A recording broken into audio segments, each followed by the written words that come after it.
Kiko Pangilinan at Marcolita. Kiko Pangilinan Tauman at Marcolita nagkasagutan sa Senado tungkol sa isyu na naman sa West Philippine Sea. Mainit ang dugo ni Marcolita sa West Philippine Sea. Napakainit ang kanyang dugo. Gustong ipamahagi ni Marcolita ang West Philippine Sea, gusto niyang ipamahagi sa China. Wala siyang ibang inatupag kundi ang West Philippine Sea. Ganyan lang palagi ang inatupag niya, ang West Philippine Sea lang. Ha? Pakinggan niyo tong bayan, ang kanilang bakbaka sa Senado ni yan, pakinggan tong bayan. Understand the position of the good gentleman in his defense of China and their position. I am not defending China, Mr. President. Ang pangyayari lang kailangan nating linawin. Ano ba talagang pinagtatanggol natin? Mr. President, nabanggit na natin ito kahapon. Bumabalik tayo ulit sa usapin na ito, pero babanggitin ko ulit, Mr. President. Under Republic Act 9522, yung baseline law, Republic Act 12064, Philippine Maritime Zone Act, at yung AO 29,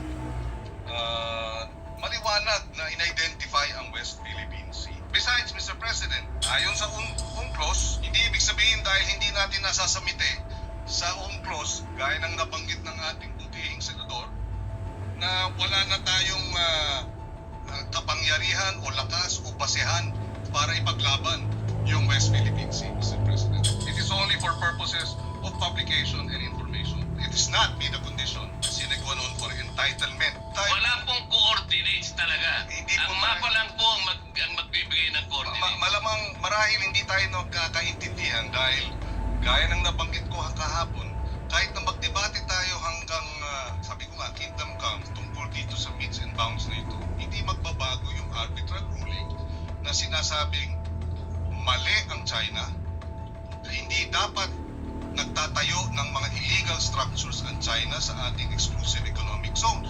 So bakit tayo bumabalik dito sa debate ng meets and bounds? Para sa ano? Para pahinain natin yung naging award natin sa International Tribunal? Para questionin natin na yung award natin ay kulang? Para bigyang duda na tayo nga ba'y nanalo? Hindi naman po siguro. Panalo tayo, binigay sa atin yan, at hindi tayo mananalo kung hindi maliwanag ang ating mga karapatan at ang ating exclusive economic zone kahit na hindi pa nade-determine ang meets and bounds. Dahil yun ang sinasabi ng UNCLOS. UNCLOS ang basihan ng ating pagkapanalo. Walang pinag-uusapang meets and bounds sa usapin po nung determination ng ating exclusive economic zone, Mr. President. Sana po, kung maintindihan ng ating butihing senador yun, hindi tayo magkakaroon ng ganitong hindi pagkakaunawa. Tama. Tama si Senador Kiko Pangilinan. Tama. Ha? Tama. Tama ang sinasabi ni Senador ni Kiko Pangilinan. Tama ang sinasabi niya. Tama ang kanyang panindigan.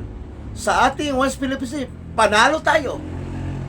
Ngunit anong ginagawa ni Marcolita? Narinig niyo naman tang bayan. Kung anong kinukuda-kuda niya. Kung anong dinadaldal niya. Kung anong ginangakak niya. Ha? Walang to eh. Inuutil ito eh. Yang si Marcolita tang bayan, inuutil na senador yan. Inutil. Napaka-inutil na senador. Si Rodante Marcolita tang bayan ay napaka-inutil na senador. Napaka-inutil na senador. Yang si Rodante Marcolita, inutil na senador. Walang kwenta, walang silbi. Kaya Rodante Marcolita, mag-resign ka na lang. Pwede ba Rodante Marcolita mag-resign ka na? Dahil wala ka namang kwentang senador, inutil ka. Please, step down now, Rodante Marcolita. Mag-resign ka na ngayon na.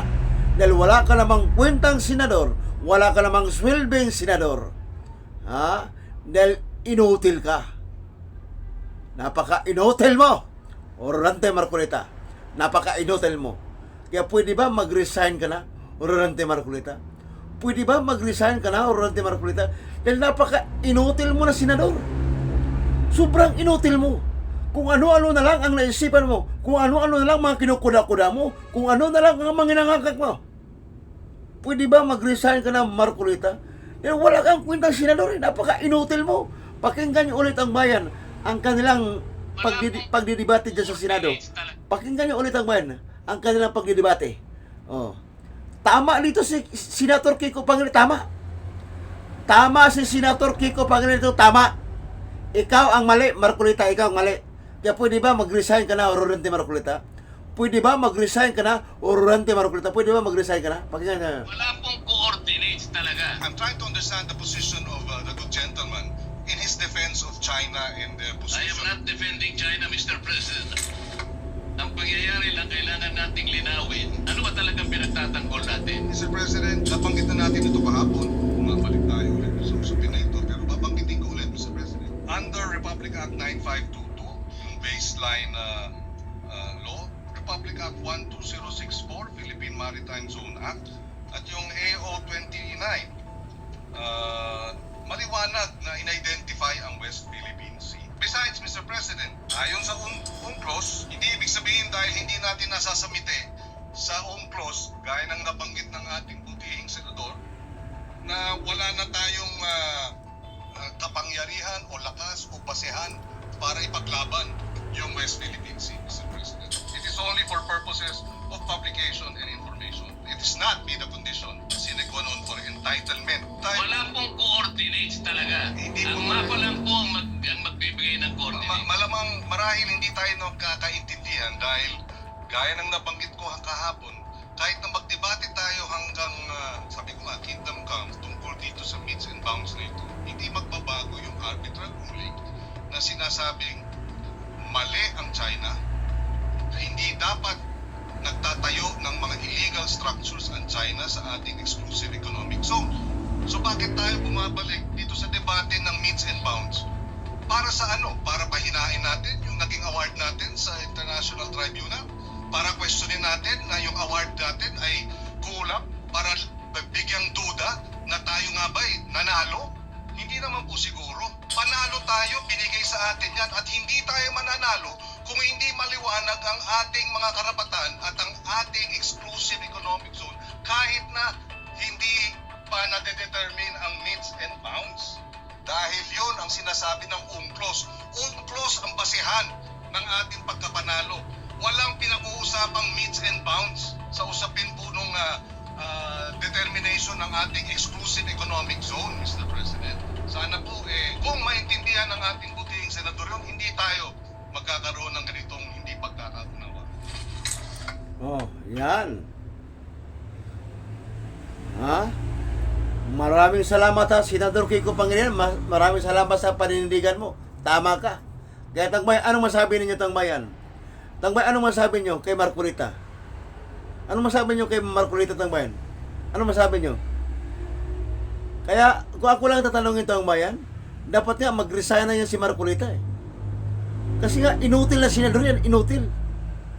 Kaya pwede ba, Ororente Marcolita, mag-resign ka na?